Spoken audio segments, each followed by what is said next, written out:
Welcome to Straight Talk Live. My name is Rick Snyder. I am one of your co-hosts for this amazing show.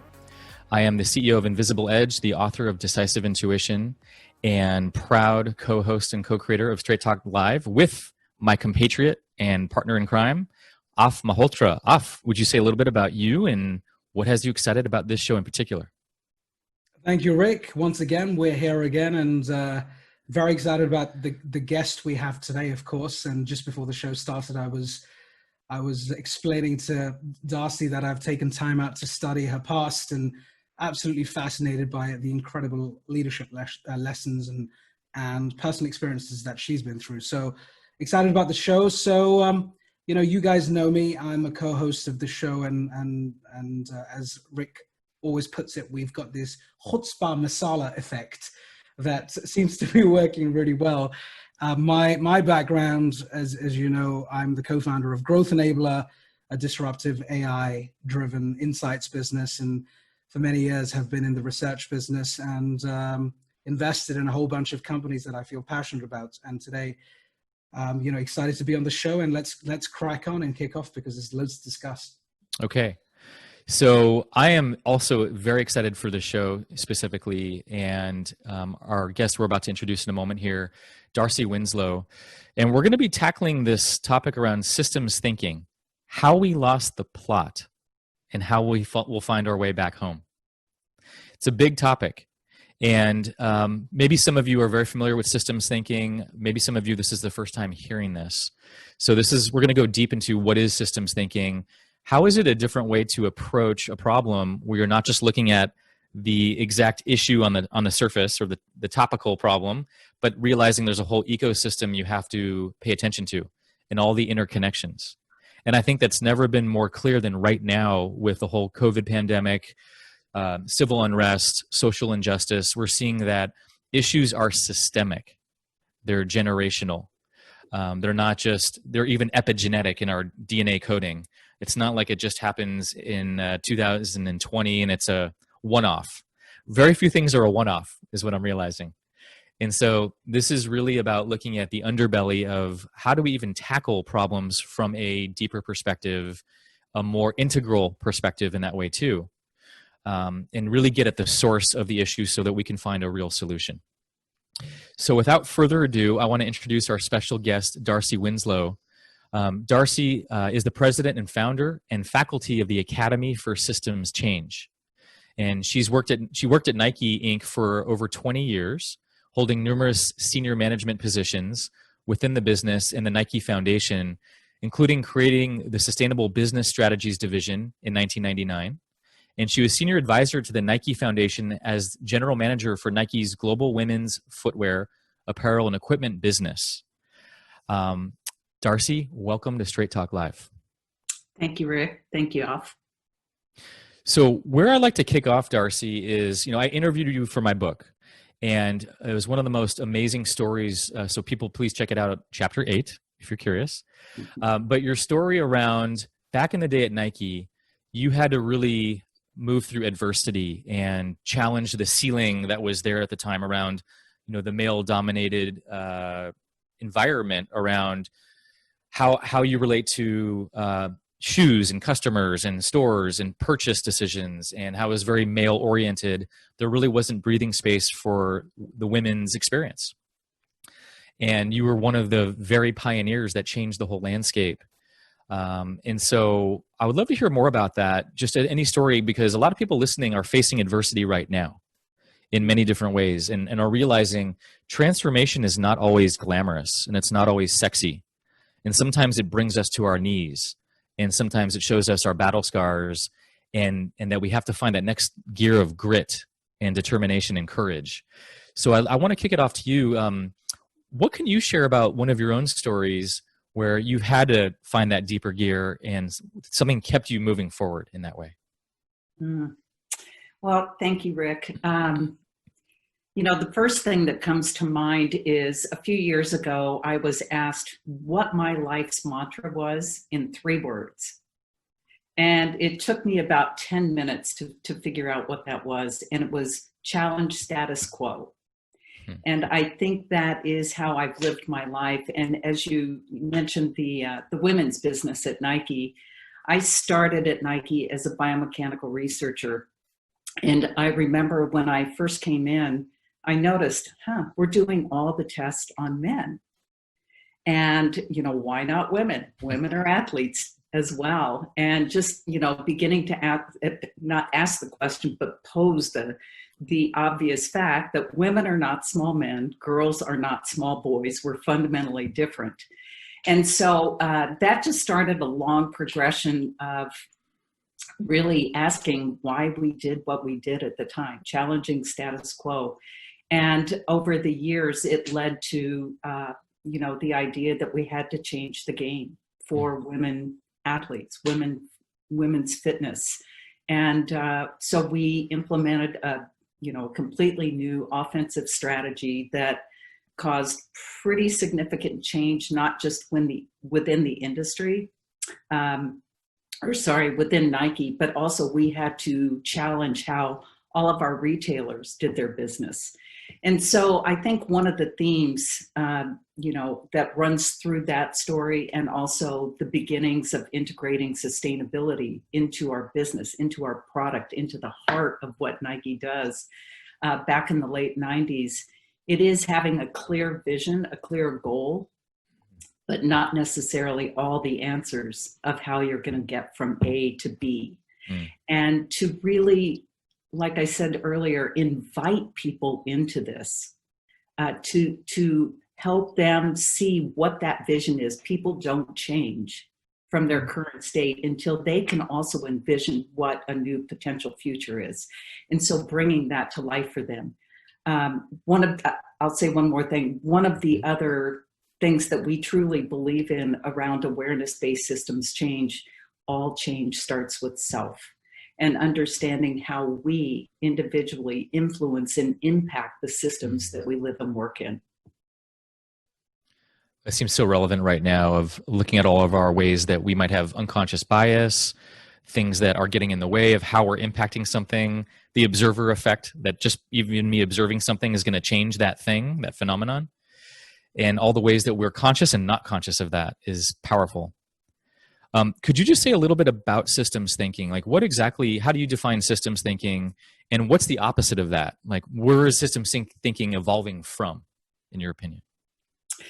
Well, one of the easiest ways to understand what systems thinking is and what it isn't, too often we approach a problem with this problem-solving orientation.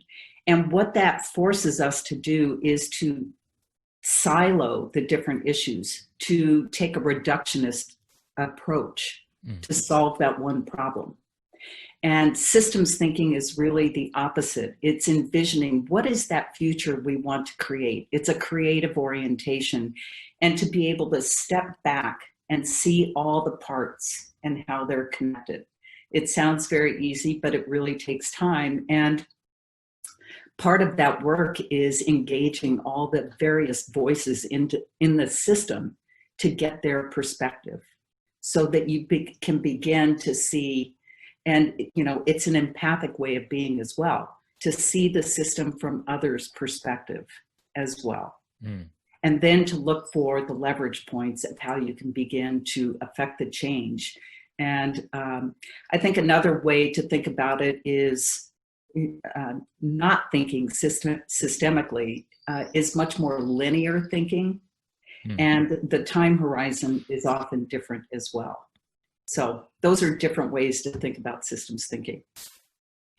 Do you, Darcy, do you see, it'd be great to get a perspective from you in terms of the application of systems thinking at a leadership level in these large organizations that are many are going through turmoil and volatility right now.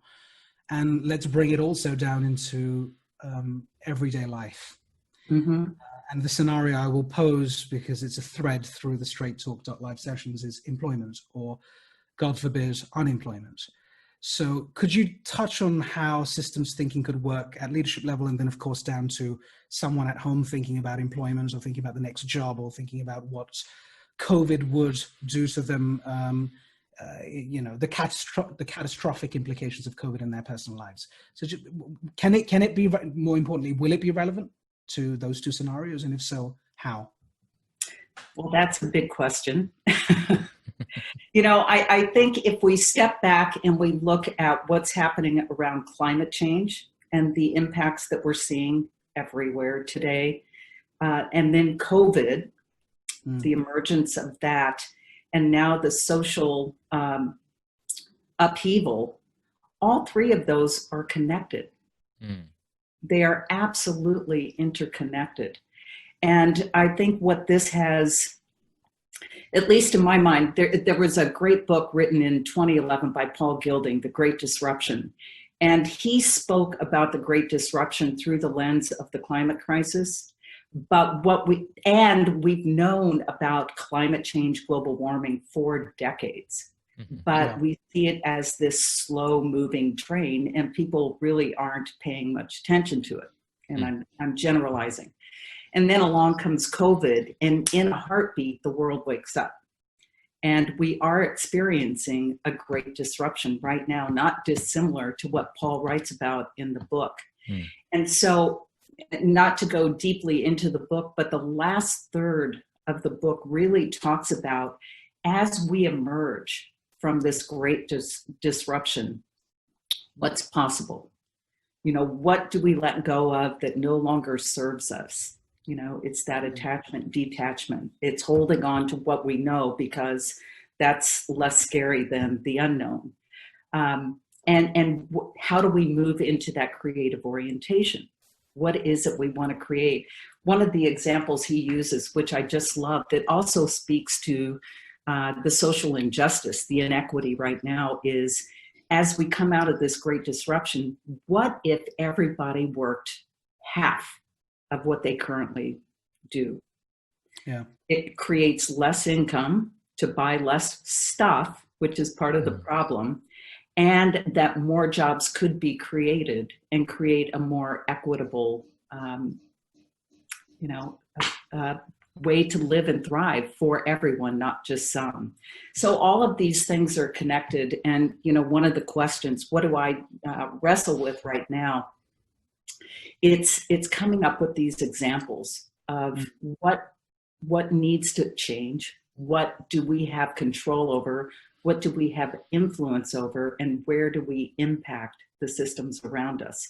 So it's also one of the capacities of systems thinkers, is that ability to reflect and to pause and to see what emerges and to create generative spaces where these conversations can happen and we hear different perspectives. And you touched on an important point earlier on, and I was reading through some of the material that's available on the portal, on the website, on the Academy of Systems Change. One of the points that really was relevant and I started to think a lot about, which you talked about earlier on, was this concept of short-term versus long-term thinking, right? Where you have these point solutions available, the instant gratification model, or symptomatic solutions. So, I have a pain in my left arm or my right arm, and you give me some paracetamol or Tylenol or whatever it may be, and things are fine. But the issue is much deeper, of course. And if we don't deal with the deeper issues, then it'll come and bite us down the line, whether it's a year or 2 years or longer.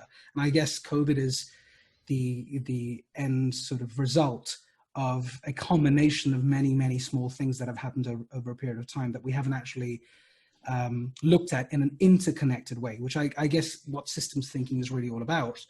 So when you think about climate, because that's a huge part of what you're doing in your business and your world and your not-for-profit, what is missing? Well, I remember this time when Al Gore years ago, went out there and there was this incredible campaign, and we all woke up for a period of time, and then it's gone quiet again. And we won't go into the politics of it unless you really want to. But what do you think is required for all of us to now do in this? We have this opportunity now after the reset, post-COVID environment. We're all asking very challenging and difficult questions, deeper questions that maybe we hadn't or weren't asking before this event. Maybe we have more time, maybe we've been more pensive, maybe we're reflecting a little bit more.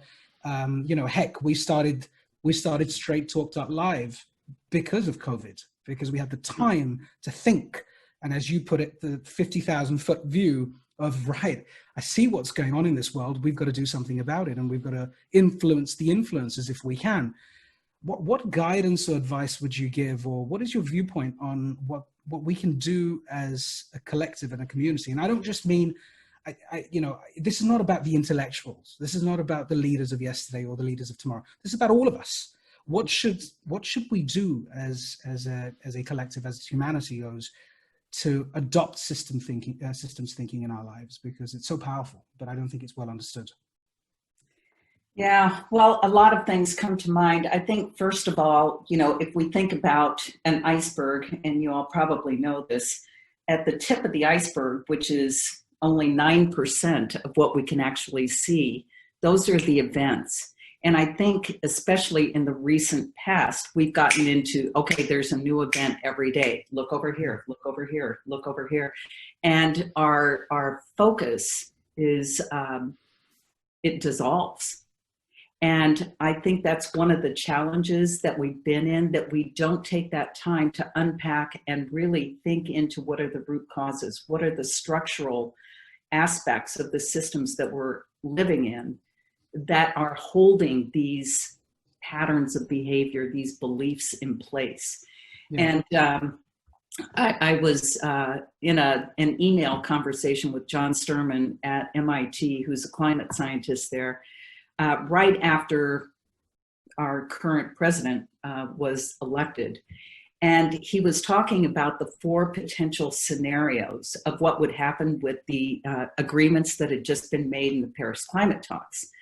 And he went through these 4 scenarios, and I wrote back to him and I said, given that, what can each of us as leaders, whether you have a title or not, what is it we need to do over the next 4 years? And his answer was profound. And I think, this is so important, that we have to change the narrative, that we can only shift people's mental models, people's beliefs through stories of success, whether big or small. But we have to shift the narrative, because we are stuck in one that's not working for anyone.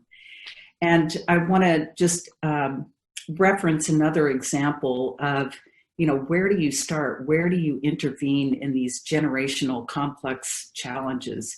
Yeah. And when I was senior advisor to the Nike Foundation, they were focused on adolescent girls and young women in the least developed countries in the world, and why they are stuck in abject cyclical poverty, not even being recognized as human beings.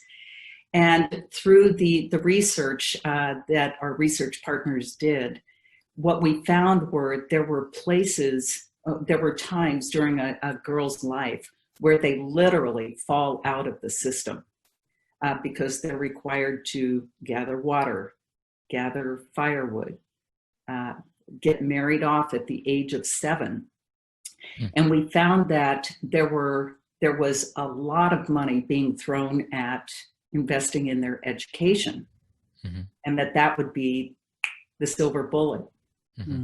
And what we found was, you can throw all the money in the world at education, but if they're not going to school, if they're being pulled out to do these other things, that doesn't matter. So what are the other points of intervention or investment, and why do they fall out of the system at the age of 7, at the age of 12, at the age of 18, and then to create solutions that address those particular problems?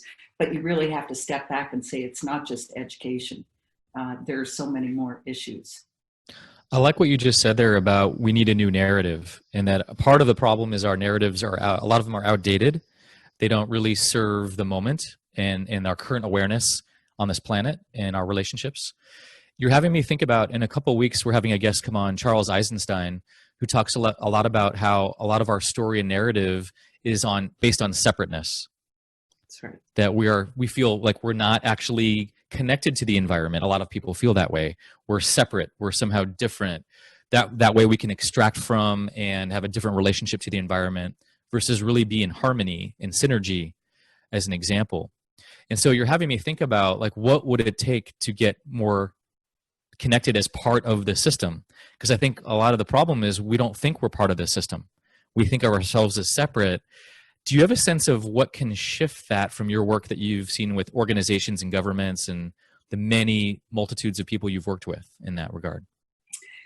Yes. So again, going back to self, there are so many tools out there, that you can increase your own understanding of how you live your life and the impact that you have on the environment, a carbon footprint, a water footprint. There's a great website called What I Love. Okay. I love the ocean. I love wine. And you can click on that and say, okay, I love wine. I want to conserve wine. Well, what is my wine drinking pattern? What impact does that have on the planet? So there's lots of ways to just educate yourself, but then how do you take that into your organization?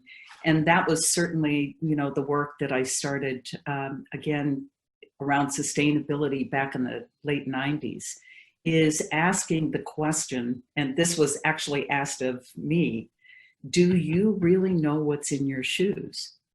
And, at that time I was leading advanced R&D research and development, which included all of our advanced R&D efforts.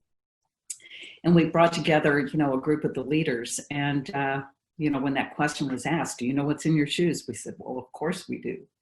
And he revealed to us all the toxic chemicals that were embedded in our product due to our material choices, our designs, our manufacturing processes, even the transportation process. And we had to step back and say, no, we don't know what's in our shoes. And that started, what we've seen in place for the last 23 years now. So sometimes it's really just the power of a simple question that causes you to reflect. And then what are we going to do about that? And that's what led to me setting Nike's 20-year goals back in '99 around zero toxics, zero waste, 100% closed loop systems, and sustainable growth and consumption. And I put those out there and they said, well, how are we going to do that? And I was like, I don't know. But the point was, what do you want to take to 100? What do you want to take to 0? And anything in between is just more or less of the same. And that also gets you out of this substitution approach and into a redesign approach. And it was a real invitation for creatives, innovators to think, okay, what's possible? And I think Nike's done an incredible job, still a long way to go, but they've certainly become a leader in this work. Do you think, to Rick's point and to the response that you've shared, do you think, I'm just going to touch, because we're having a conversation, right? So, and you've triggered a thought. This area of systems thinking, does it also talk to issues like inclusion and a boardroom that is a little bit more representative of either the products that you build or you sell, and in fact, take the entire value chain for that matter? And it sounds to me like when you were at Nike, and it was a fascinating time, of course, because it was such a marquee, movement and a moment for you. And that's why my wife wears Nike shoes now that actually fit. And so thanks to you, perhaps. And so, but do you believe 15, 20 years down the line now, with everything you're doing, do you actually think that leaders in these large organizations are deploying systems thinking? It's been around for a long time, but are they executing on it? Are they practicing it? Are we seeing a diverse group of individuals, men, women, from diverse backgrounds, race, color, all of that represented in the way that you think makes us buoyant and happy about where we're headed, or do you think there's a lot of work still to be done, specifically around the boardroom now? Oh, there's tremendous work that needs to be done. And I do think we are at a pivot point. I work with, well, one of the projects of the Academy is the Magnolia Moonshot 2030, which I can say a little bit more about. But it's an advisory council of 12 women. And we have gone deep, deep, deep into these issues around it is time for women to step into their full power, leadership, voice. It's time to celebrate the divine feminine, conscious leadership in this age of the climate crisis. And now it's become so much more. COVID, the inequity. And, really thinking deep into that and seeing what's happening. And on a call just 2 days ago, one of our Magnolia Advisory Council members, she said, I have lived with this issue of racism every day of my life. And she went on to really bring to life what that has been like. And she said, for the first time in her number of years, which I won't say, she said, I finally have hope that this really is a turning point. And what we've also been talking about, COVID as an example, that crises like these expose fault lines. And these fault lines have always been there. We've known about it, but we've not done anything. There's no way we cannot address these now. And so they've been exposed to us, and it's up to each one of us to keep this conversation alive and to explore what we can do about that. And I think this is having a ripple effect in organizations, boards around the world, but they're still slow to move. And we have so far to go. But I think seeing the uprising of women, seeing the uprising of brown and black people, BIPOC, now is the time. And yes, some people may lose, their future may be different. And I'm okay with that. But it's up to us to keep it moving. One of the things that we're doing in the Academy, we're creating a task force for diversity, equity, and inclusion, and really studying what white privilege means. I mean, we are literally going through as a team the book Me and White Supremacy, which is an incredible workbook that forces you to really think about your own privilege and how that shows up in manifest and unmanifest ways. So as these fault lines are being exposed, we have to step into them. And to be a leader, I'll just say one more thing, to be a leader, the root of that word means to step over the threshold and take action. Leader does not mean you've got this title. So it's up to each one of us. And, what's it take? I think it takes three things. It takes courage, to challenge the current establishment and to really lean into, vision into, step into what's possible. It takes passion, take everything you're passionate about seriously, except yourself. This is about the larger whole. And then love, know what you love, know what you want to conserve, and do everything you can to do so. That really speaks to something deeply for me that you and I have talked about before, Darcy, around generational repetition, or we could even say generational amnesia. And what that has me think about is how we'll have these epiphanies, as you've talked about, or these moments of awareness where, oh, wow, police brutality is a real problem, or the state of wildfires and how that needs to get our attention, or the economy and the cycles of the stock market and the crashes and the ups and the downs. Whatever we're looking at with our lens, the problem is the season changes and the fire is not as hot anymore. It's literally out. And then we forget. And then we forget about the police brutality not everyone forgets, but the masses seem to forget.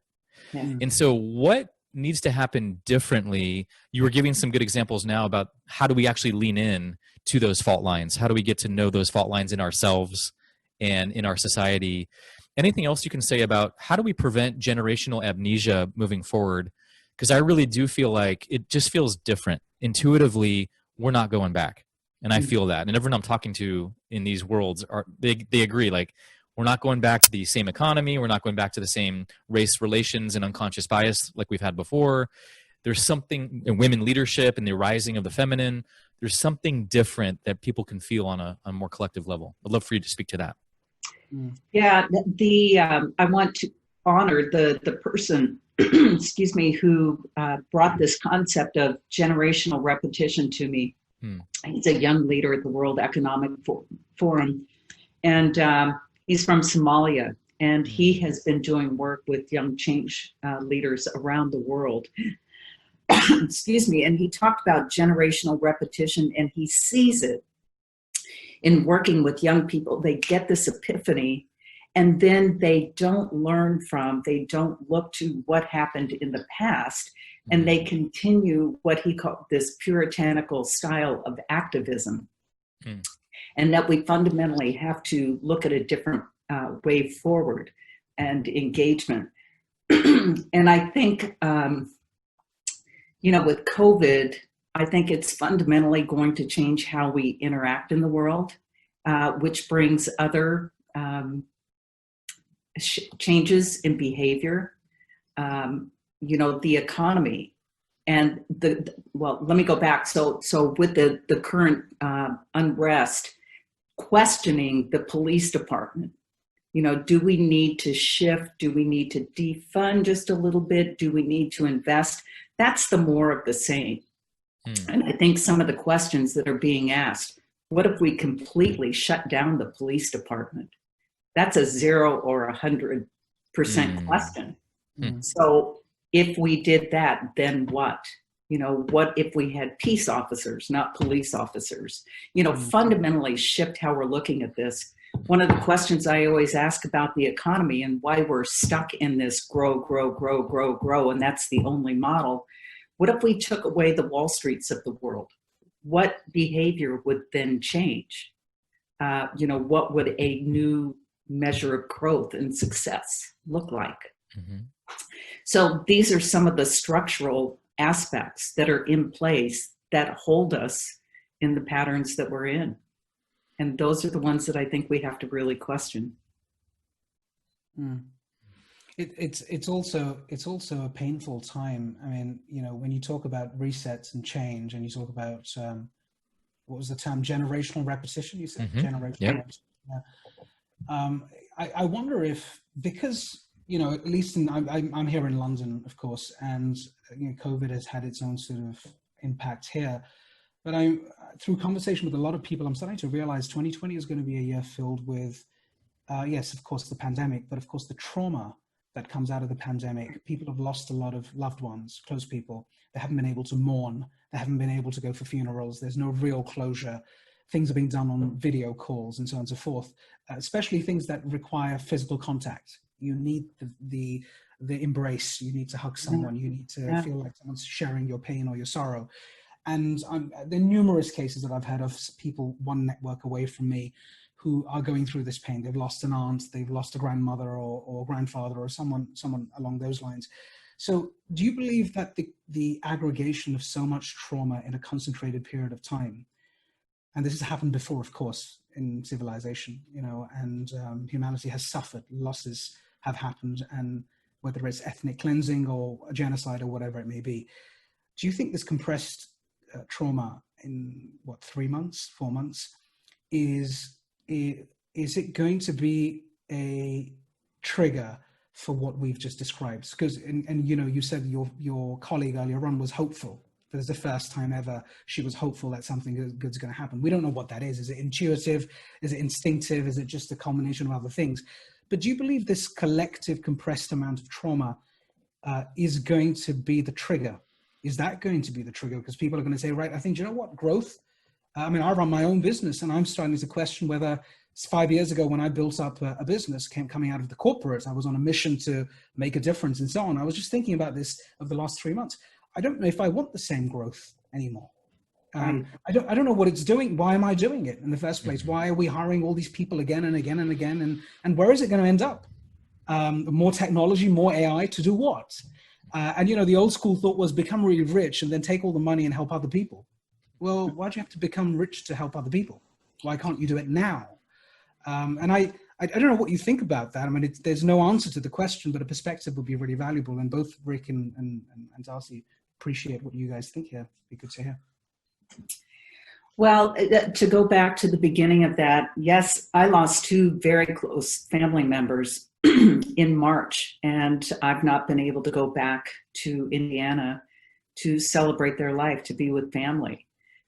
So I've experienced that personally. Mm-hmm. And I think in lots of conversations I've had, certainly with my board members who are part, you know, of large organizations around the world, the theme that came up when I called a special board meeting, just to understand what were they seeing in their organizations, and mental health came up repeatedly. And, you know, depending on, you know, I am privileged. I live in a place where I'm surrounded by nature. I can get outside, and it's quite nice. And then there are others, literally, you know, one who lived in New York City in an 800 square foot apartment and couldn't get out and had to work from there, live from there. You know, the fact that you know, Peter Senge, who is part of the Academy and, you know, a thought leader and who I've learned so much of this from, he said in Boston, they estimate over 25% of kids have just completely dropped out of school because they don't have the place to study. They don't have the, you know, technical equipment. They don't have the support system around. They've completely dropped out of the system. And I think, and those are just, you know, a couple of snapshots. So I think mental health is a huge issue that we're going to have to deal with, that we are dealing with. And then the other thing that this brought up, and another one of my colleagues, mentors, Otto Scharmer, he's talked about the 3 divides and how these are interconnected. And I think it really takes, you know, some reflective time to understand how are these interconnected and how do we start to bridge these divides. The first one is the ecological divide and the fact that we're currently using almost 1.7 Earth's worth of finite natural resources every year. And pretty obvious, we only have one Earth. So we're drawing down from a savings account. So that goes back to how are each of us living on this planet and what's our impact on it. The second divide is the socioeconomic divide. And one of the examples that is often used is, you know, there's plenty of food on the planet. And this kind of gets to COVID and, you know, the fault lines that have been exposed in our food supply system. There's plenty of food, but over 1 billion people have too much food. Over 1 billion people have too little food. So it's a distribution problem. It's how we've designed the system. And systems will deliver exactly what they are designed to do. And then the third divide, which gets to the mental health piece, it's often called the spiritual divide. And the World Health Organization a few years ago estimated that over 3 times as many people were dying of stress-related illnesses and suicide than were dying from homicide and war every year. And all 3 of those numbers are moving in the wrong direction. So how do we link these? How do we bridge these and find ways to intervene to start to turn this around? Powerful, powerful. I mean, I don't know. I mean, I think 2 sessions ago we ran this session on unemployment, right? It was highly topical, and we were essentially addressing the fact that there's an unemployment crisis on its way.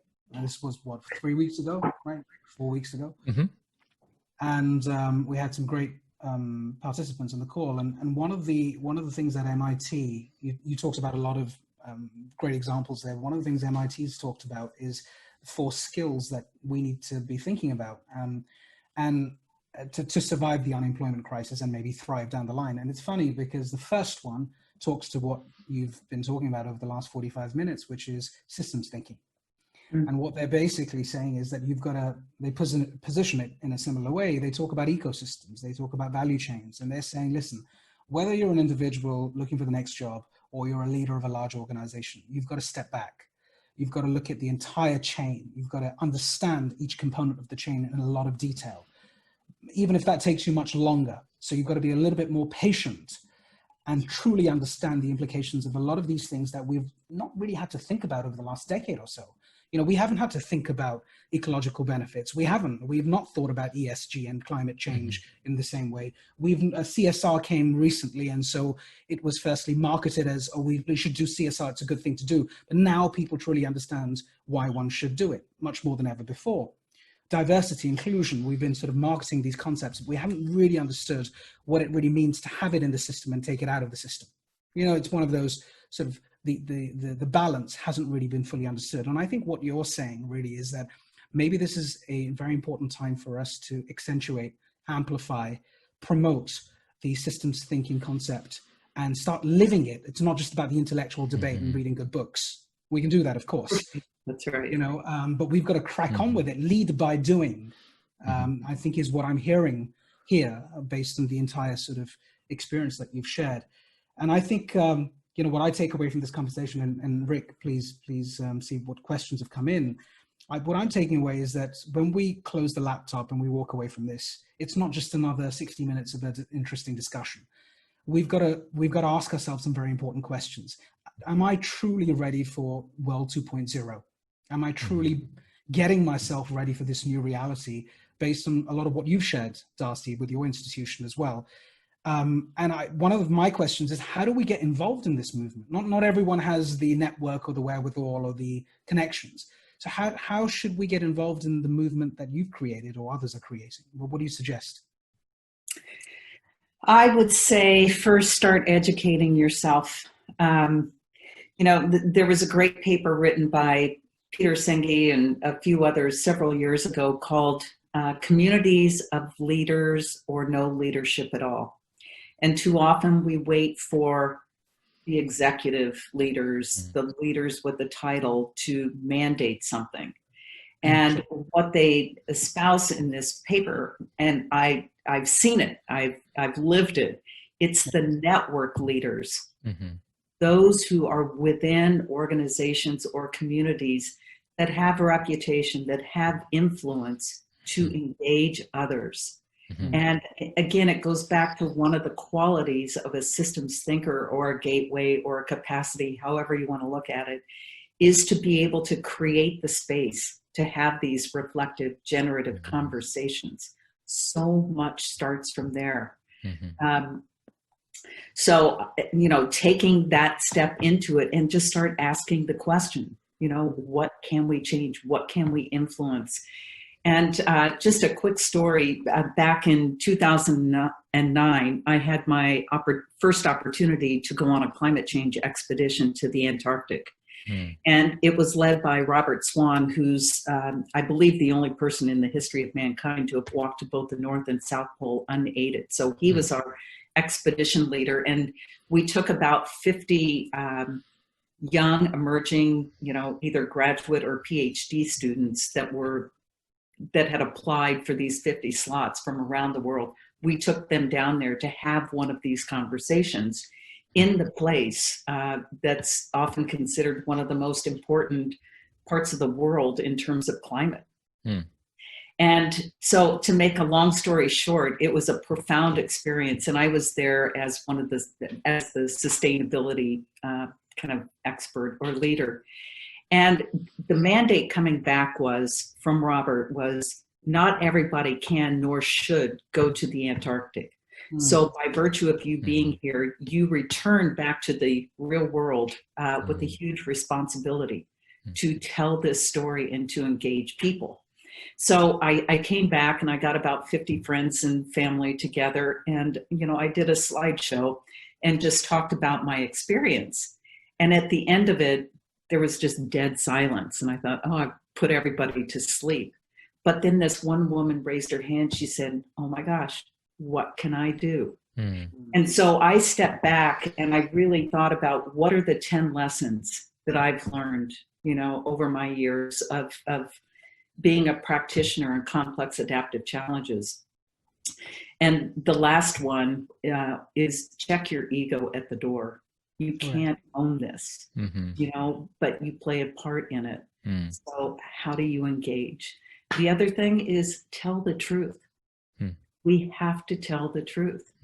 And that sounds so simple, but just look what's happening around us today. And it's a diversionary tactic. So there are lots of other lessons that I've learned, but I think ego and ownership get in the way too often of us being able to collaborate at the levels that we need to today. Sorry, go on, Rick.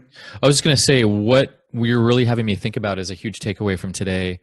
And we're going to get to some audience questions, by the way. So if you're listening, please send in your questions now is a good time. What I was going to say, Darcy, is that you keep bringing it back to the self, and that it really has to start with each of us. And we actually have that empowerment, that ability to do that. And that really strikes a chord with me, even from our last episode around neuroscience and how do we learn how to connect with ourselves first. We're responsible for our own nervous system and how we regulate ourselves. And from there, how we connect with our environment. And if our environment is unpredictable and chaotic, how can we still stay connected to that also? And it's just such a powerful theme that I keep hearing about, because sometimes I'll hear people say, well, what difference do I make? If I recycle or not, it's so much bigger than me. So what dent do I put in the universe by recycling a little bit? And you'll hear that excuse from a lot of people out there, but you're really having me feel in a different way today, not just the thought, but the actual experience of, if I care, if I give a shit about how I relate to my environment locally, super locally, or the conversations that I have, the micro conversations that I have in my family system, that does make a difference. I don't have to have this global, huge mandate necessarily, but it actually starts with each micro conversation and how I feel connected to my environment or disconnected and separate. So that's my responsibility to get connected. Yeah. And if we each took that step, that's a different world. That's a different conversation. And that's one that I want to be part of. That's right. Can I tell a quick story on that? Please. So one of the other kind of mantras in systems change is, it is the seemingly insignificant shifts in habit that actually start to transform a system. It's not going to be that one big lever that we pull. And, I've sat with this for years and, trying to look for examples. And in 2006, I had the opportunity, along with 119 leaders from around the world, to spend a day with the Dalai Lama. It was called Connecting for Change. And it was a 3-day event, but we had one day with the Dalai Lama. And for 1 hour during that one day, 12 out of the 120 of us had the opportunity to sit in a circle and have a conversation with the Dalai Lama. And, most of us had never met before we came together. This was in Vancouver, BC. And we were trying to decide, how are we going to choose the 12 people? And one of the guys said, look around. There's only 12 women out of the 120 that have been chosen to be here. So we got to sit in circle with the Dalai Lama. And at one point, somebody asked a question, and oh man, he's just amazing. He'd sit there and think, and then he'd start into this story. And at the end of it, here's how he answered it. He said, when one person smiles to another person, it makes a difference to that one person. But if 1 million people smile, it makes a big difference. So what are these small shifts in habit that each of us can do every day? And, with your family, with your community, with your church, with your school, with your team at work, you can start to create that ripple effect, but you have to be intentional. That's so important. Like, we all actually have much more empowerment than we give ourselves credit for most days of the week. And I think that's so important for everyone to hear that. Let me combine a couple questions that are coming in. This is a common one that I'm seeing. One's from Paula and Jean-Paul. I'm going to combine these two here. So they're asking, how do we best engage a skeptic who doesn't see or believe that they are part of the system and not separate from it? And along that same line, how do you communicate your systems thinking applied to a system or an individual who's not privy to the overall view of the system? Oh, yeah. Both of those are big. Let's see, engaging skeptics. I had another opportunity. This is connected to how we redesigned the women's business at Nike. It was really effective. And after we had been running that offense for a couple of years, the president of Nike asked me and another gentleman to put together a team to redesign how the rest of Nike operated. And there were a lot of skeptics in there because they had built the kingdom and, you know, they had very important parts of running that. And so as we created this new design and started to engage folks around the organization, we said, how are we going to engage what we called the curmudgeons? We loved them all, but they were like, no, things are great the way they are. So we would bring them in and we showed them our thinking, laid it all out, and we just said, now we are inviting you to break our thinking. Oh. You know, you've got 1 month. Tell us all the ways this won't work. And you could just see him drooling. All right, this is our opportunity to take this down. So they came back in a month and they said, well, we don't think this, and this will work. Okay, great. Thank you. We took that in, you know, and the third time we presented to them, they went, I think this will work. And that offense is still in place today.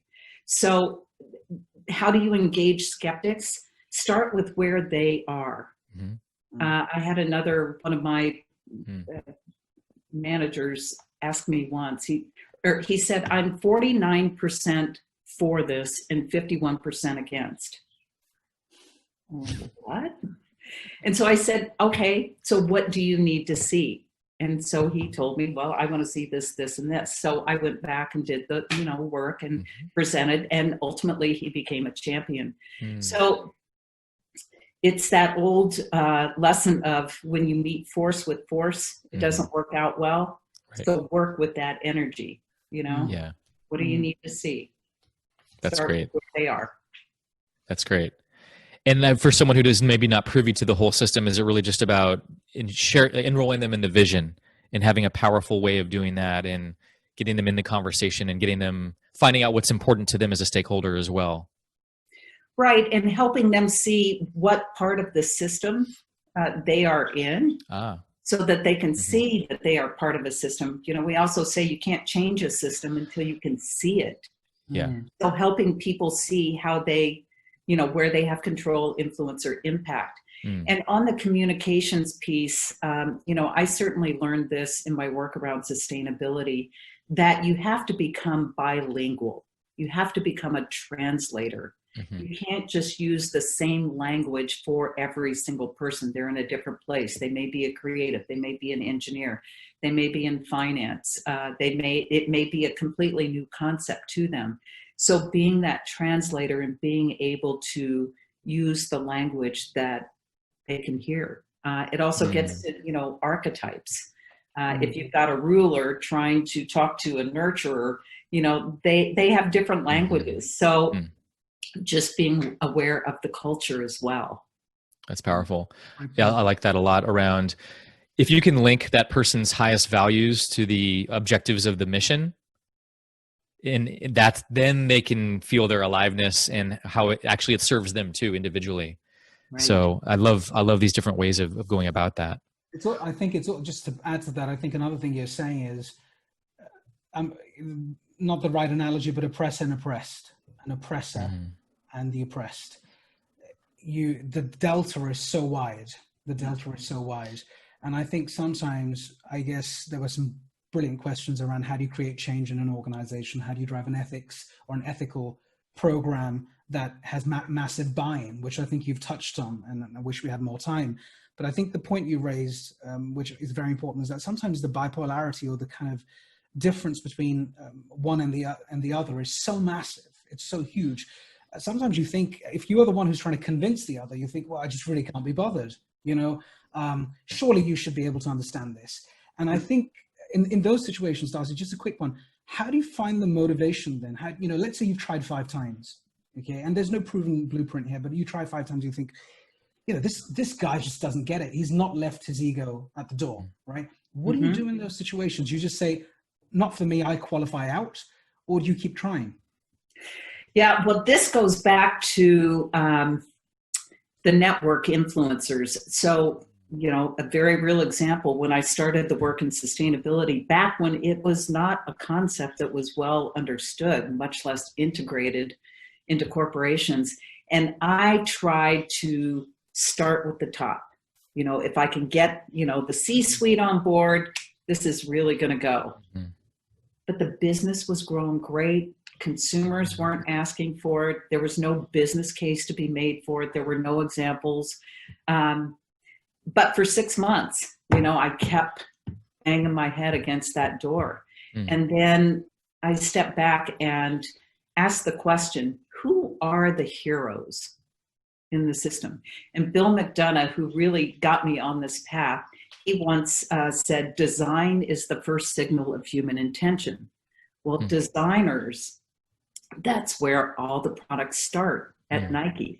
So if I could get the designers on board who are highly influential, maybe we have a path forward. So that's become, just a working mantra for me. Who are the heroes in the system? And it's, it could be the educators in education. It could be the engineers at a place like Intel. I believe youth right now are the heroes. And how do we engage, up and coming leaders?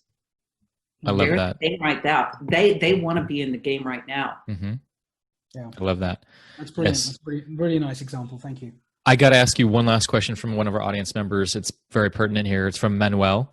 And he asks, how could systems thinking be used in a practical way in the creation of ethical systems in business? How could it be applied when trying to carry out a project for a company, especially if people are really focused on short-term benefit and savings costs, but there's some ethical implications? How would you even go about that? And we have 1 minute. In a few minutes. Well, when people get stuck into that short-term thinking, I often used to ask, still do, what is the one thing about your organization that you would not want to be in tomorrow's headline? Let's start there. And that starts to reveal and unpack some of the more deep-seated systemic problems, because I think it goes back to, if we just look at, what's on fire right now, we're at that events level, and we never step back to see what are the patterns of behavior, what are the trends, what are the artifacts in our system that are driving those behaviors that get stuck. And so, what do you want to conserve in the system, and what do we need to let go of? They're very simple questions, but we never take the time to ask that. We just get right into the problem solving. Love that.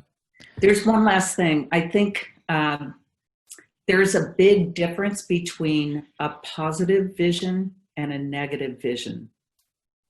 And a negative vision is, simply put, what do we not want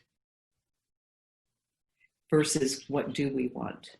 And it just invites a completely different conversation. You're having me think of one last thing that, the poet David Whyte, when I was fortunate enough to go on one of his trips in Ireland, which was incredible. And he said something that was really profound, something along the lines of, what's the life that your future self would be proud of when it looks back? And just getting you to think about, who is it that I want to be, that I could look back and be at peace with and feel really comfortable with. Same with an organization. Like, what's that future organization looks back and at our current state, and what would have it feel proud and supportive, and we're right on in alignment with those objectives and values and goals. And so those kinds of questions really, I think, open up the conversation for people to think bigger than just the cost savings in the here and now. There's a great poem that I invite people to look up, and I can't remember the author, but it's just called The Dash. Mm-hmm. It's a beautiful poem about the legacy that you want to leave. Okay. I love it. Yeah. The Dash. So as we're winding down here, Darcy, we could do this seriously. We could have you for another 10 episodes like I predicted when we talked a moment ago. So we might ask you back here, so be prepared. But where can people find out more about you and your work? What can you say to our audience members out there? Well, our website is academyforchange.org.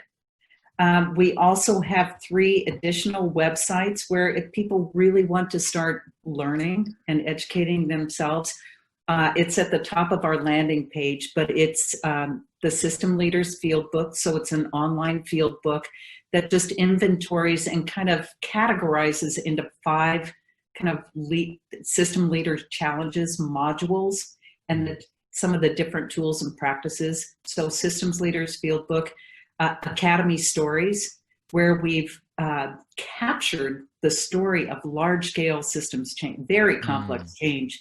One in Baja around a marine ecosystem and fishery, and one with the Nature Conservancy around the Mississippi Basin in 31 states. So Academy Stories. And then all of Donella Meadows' archived work is our 3rd website.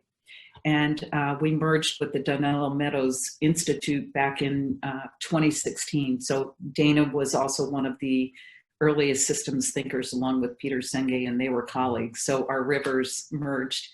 And then the last one, which you can find on the Academy itself, is a link to the Magnolia Moonshot 2030, which is the work that we're soon to be launching around women leadership, and what amazing work is happening around the world, around climate, the Sustainable Development Goals, and now, social justice. Amazing. So please plug into academyforsystemschange.org. Is that right? Academyforchange.org. Academyforchange.org. Please check that out. Darcy and her colleagues are up to some of the world's leading edge work in all of these different ways. So I want to thank you again, Darcy, for being part of our show here. And I also want to just talk briefly about next week's show.